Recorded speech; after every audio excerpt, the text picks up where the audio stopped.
Kalau ada sampah tolong dibuang. Terus buku-buku yang tidak berkaitan dengan pembelajaran Ibu tolong disimpan. Ya, Bu. Oke, sudah siap mengikuti pelajaran? Sudah, Bu. Oke. Minggu kemarin Ibu sudah mengingatkan kalian untuk membaca sekilas tentang sel prokaryotik. Nah, sudah ada yang baca nggak? Sudah nggak ada nggak? Sudah. Oke, kalau sudah, Ibu mau nanya nih sama kalian.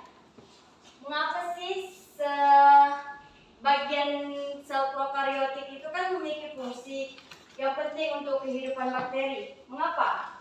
Ya, Bu. Karena setiap bagian membantu bakteri itu hidup.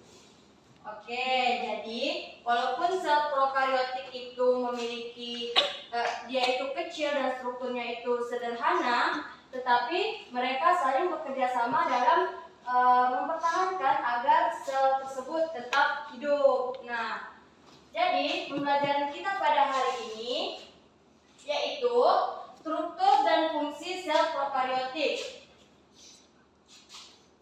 Tujuan kita pada hari ini yaitu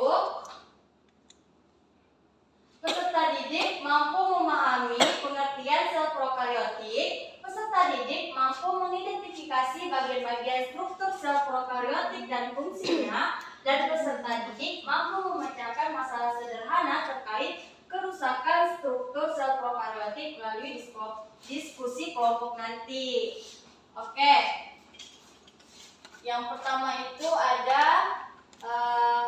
pengertian sel prokaryotik. Jadi, sel prokaryotik ini adalah sel yang tidak memiliki inti sel. Berbeda dengan yang kemarin kita Ibu sampaikan, yaitu sel eukaryotik, yaitu memiliki membran inti. Kalau sel prokaryotik ini yaitu tidak memiliki membran inti atau disebut dengan nukleus sejati. Nah, materi genetiknya itu di mana? Materi genetiknya itu berada di daerah yang disebut dengan nukleoid di dalam sitoplasma. Jadi, sel prokaryotik ini lebih kecil dan strukturnya itu lebih sederhana nih dibandingkan dengan sel eukaryotik. Nah, masuk ke struktur sel prokaryotik. Di sini, Ibu ada membawa model pembelajaran yaitu bagian-bagian sel prokaryotik. Nah, di sini ada beberapa model. Oke, silakan duduk, Gary.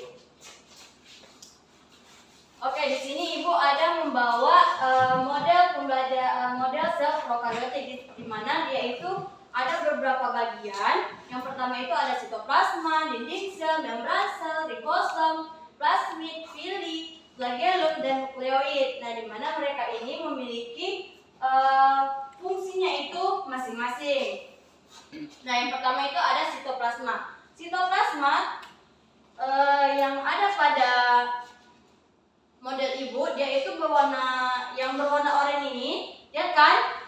Nah, dalam sel ini dia berwarna oranye, bentuknya itu cairan kental yang ada di dalam sel. Jadi sitoplasma ini berfungsi sebagai tempat berlangsungnya aktivitas sel dan di mana semua sel itu berada. Ini kan terlihat kan di sini kayak ribosom, terus ada sel-sel bagian-bagian lain yang berada di sitoplasma ini. Terus sitoplasma ini juga menjadi proses penting untuk keberlangsungan kehidupan sebuah bakteri. Terus ada dinding sel. Nah, dinding sel itu yang mana? Dinding sel itu yang ini nih, lihat kan? Ya. Nah, dinding sel itu yang warna hijau ini yang ada pada model Ibu. Nah, jadi dinding sel ini dia itu bentuknya itu kuat dan tebal seperti pelindung. Nah, jadi dinding sel ini berfungsi sebagai dia itu bisa memberikan bentuk pada bakteri, dan dia juga melindungi sel agar sel itu tidak mudah pecah ataupun rusak. Nah, terus selain dinding sel ada juga nih membran sel. Membran sel itu di mana? Membran sel itu di sini, di sebelah dinding sel, ya kan? Ya, Bu. Nih. Jadi membran sel ini bentuknya itu tipis dan lentur. Jadi membran sel inilah yang mengatur zat yang masuk dan keluar dari dari sel dan menjaga sel itu agar bekerja lebih baik. Nah, terus selain membran sel ada juga ribosom.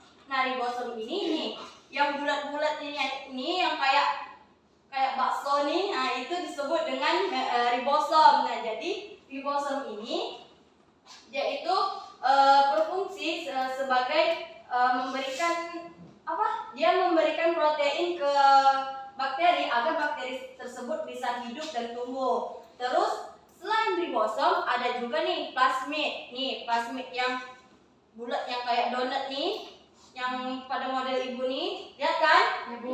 Nah, plasmid ini disebut dengan plasmid. Jadi, plasmid ini dia memberikan DNA tambahan terhadap bakteri agar bakteri ini dapat tumbuh, dapat bertahan. Kayak misalnya dia tuh bertahan terhadap antibiotik. Nah, terus selain plasmid ada juga nih pili. Pili itu yang mana? Nih, yang di luar sel ini, yang kayak kalian tahu kan? Dia tuh kayak rambut-rambut gitu. Tahu kan? Rambutan, kulit rambutan. Nah, kulit rambutan itulah kayak istilahnya kayak pili. Nah, itu disebut dengan pili. Jadi pili ini dia tuh pendek dan kecil atau sedang. Jadi pili inilah yang berfungsi untuk membuat bakteri tersebut menempel ke permukaan dan menjadi tempat pertukaran materi genetik antar bakteri. Nah, setelah pili ada flagellum. Nah, flagellumnya itu yang mana? Flagellum ini yang ini. Nih, yang kayak apa nih kalau menurut kalian? Kayak ekor. Kalau flagellum itu kayak ekor. Jadi flagellum ini dalam sel prokariotik dia ini berfungsi sebagai alat bantu bakteri untuk berpindah tempat. Nah, selain flagellum ada juga nukleoid. Nah, di mana nukleoid ini berada di mana nih? Kalau di sini. Di tengah-tengah sel. Nah, kayak di antara bagian-bagian sel ini. Jadi nukleoid ini dia itu berbentuk kayak ular kan kalau kita lihat. Nah, jadi nukleoid ini dia itu menjadi tempat DNA utama yang memberikan aktivitas yang membuat aktivitas bagi sifat bakteri. Nah, ini adalah contoh dari model yang sudah ibu buat. Kalau yang ini itu yang ibu cari di internet, dia itu bentuknya kayak gini, kurang lebihnya kayak gitu kan? Nah, oke. Sampai sini ada yang ingin ditanyakan? Sampai sini ada yang ditanyakan? Tidak. Oke, kalau gitu ibu yang akan bertanya kepada kalian. Kan ibu sudah menjelaskan tadi nih tentang struktur dan fungsinya itu. Nah, menurut kalian nih bagian mana sih yang paling penting dalam mempertahankan kehidupan bakteri? Ribosom, Bu. Oke, Yuni. Terus ada lagi? Dinding sel. Alasannya apa? Karena dinding sel ini bisa melindungi bakteri, Bu, dan bisa Menjaga tetap kokoh. Oke, bagus.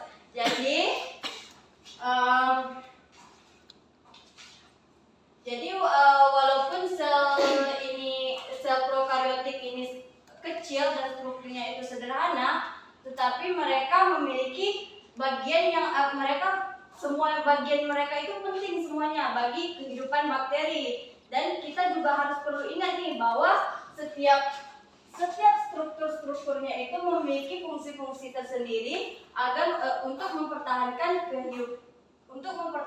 kelangsungan hidup bakteri.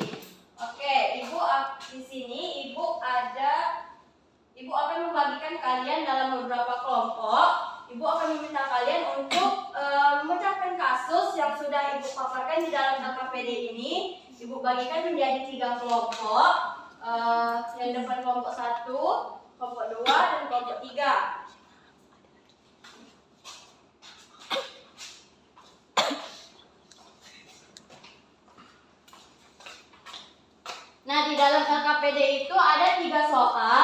Yang kelompok 1 jawab apa? Nomor 1, kelompok 2 nomor 2, dan kelompok 3 nomor 3. Kalau ada yang ingin ditanyakan silakan tanya ke ibu langsung. Ngerti? Ngerti, Bu. Oke. Bagus ya. Waktu pengerjaan 2 menit ya. Iya, Bu.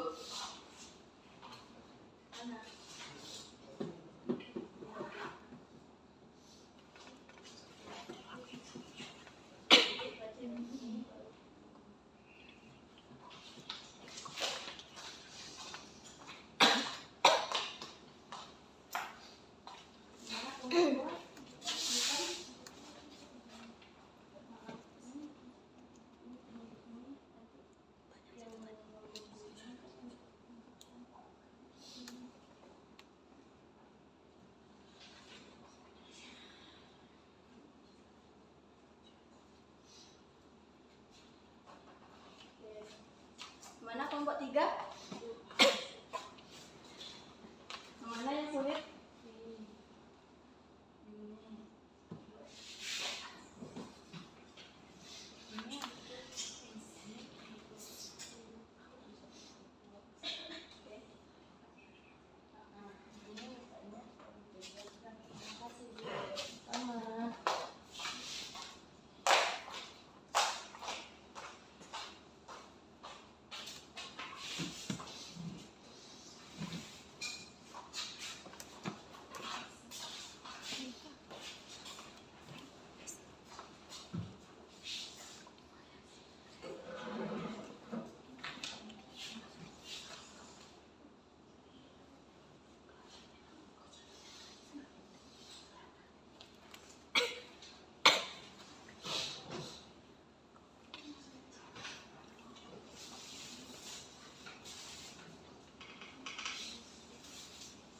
Ada kesulitan nggak mengerjakannya? Bu.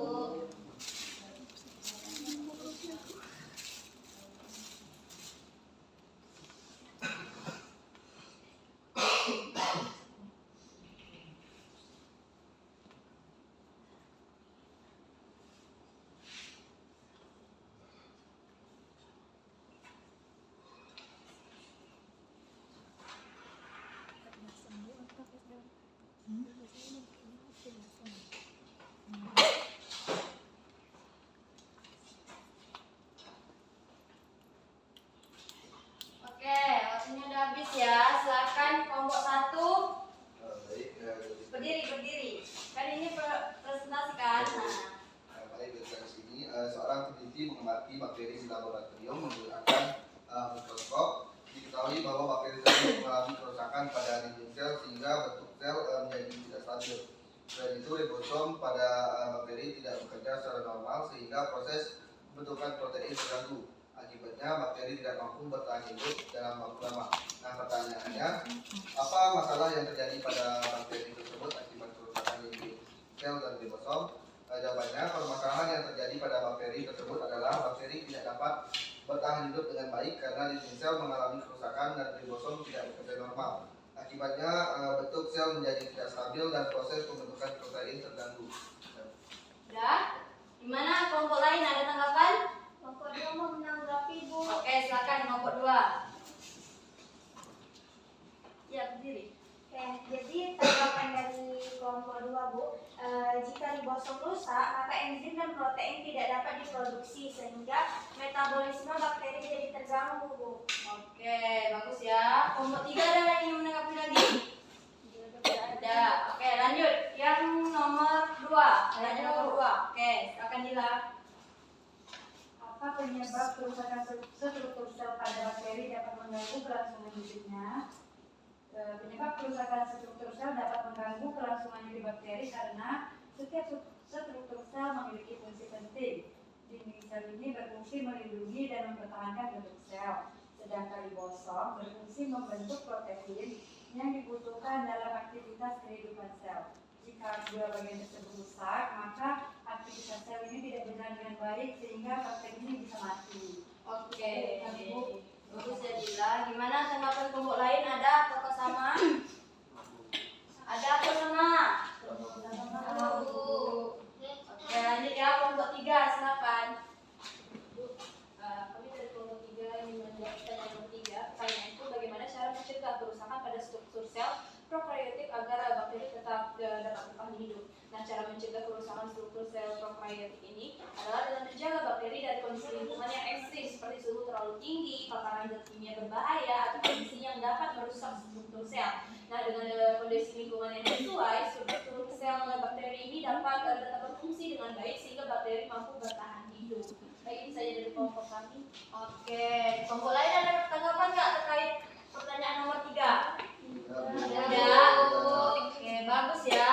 Jadi secara keseluruhan jawaban kalian itu sudah bagus ya, bahwa bakteri ini dapat tetap hidup jika struktur selnya itu terjaga dengan baik. Nah, jika kayak dinding sel atau ribosom gitu rusak, maka keberlangsungan aktivitasnya itu bakal terganggu, dan jadi bakteri ini juga memerlukan lingkungan yang baik agar proses kehidupannya itu juga lebih baik. Nah, jadi ibu mau minta satu orang dong untuk menyimpulkan hasil diskusi kita tadi. Saya Bu. Oke, Gary silakan. Dari pemaparan sebelumnya, disimpulkan dari hasil diskusi hari ini adalah dinding sel itu berfungsi itu melindungi dan mempertahankan bentuk bakteri yang ribosom berfungsi sebagai tempat sintesis protein. Kerusakan pada salah satu struktur sel prokaryotik dapat mengganggu aktivitas dan kelangsungan hidup bakteri. Oleh karena itu, semua bagian sel prokaryotik saling bekerja sama untuk mempertahankan kehidupan sel. Terima kasih. Baik, terima kasih ya Gary.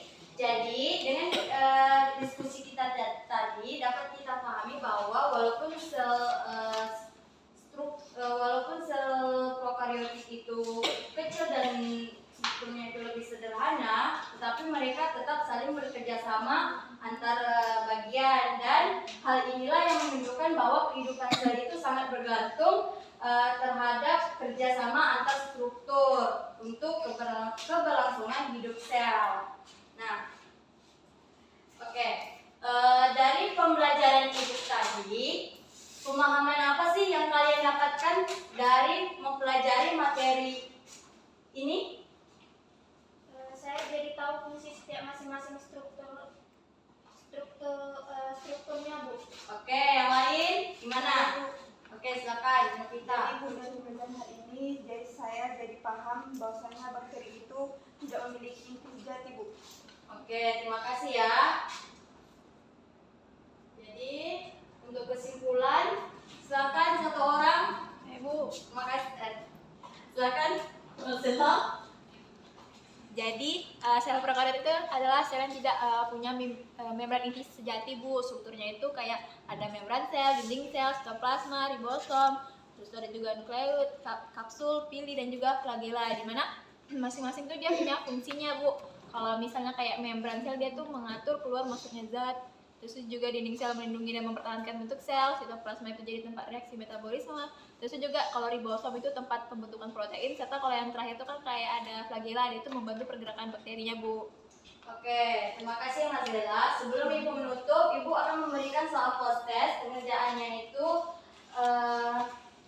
bentar aja ini sebenarnya. Ini soalnya itu mudah ya. Ya, Bu.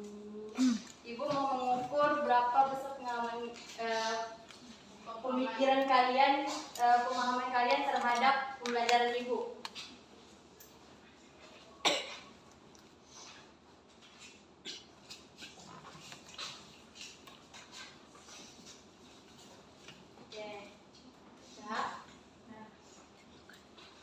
Oke, terima kasih ya anak-anak yang sudah berpartisipasi dan aktif dalam pembelajaran Ibu hari ini. Untuk minggu depan silakan kalian pelajari materi tentang materi makanan, karena kita minggu depan akan membahas materi tersebut. Oke, sekian dari Ibu. Jika ada kesalahan kata atau perilaku yang kurang baik selama pembelajaran, Ibu mohon maaf. Ibu akhiri. Wabillahi taufiq wal hidayah. Wassalamualaikum warahmatullahi wabarakatuh. Waalaikumsalam warahmatullahi wabarakatuh.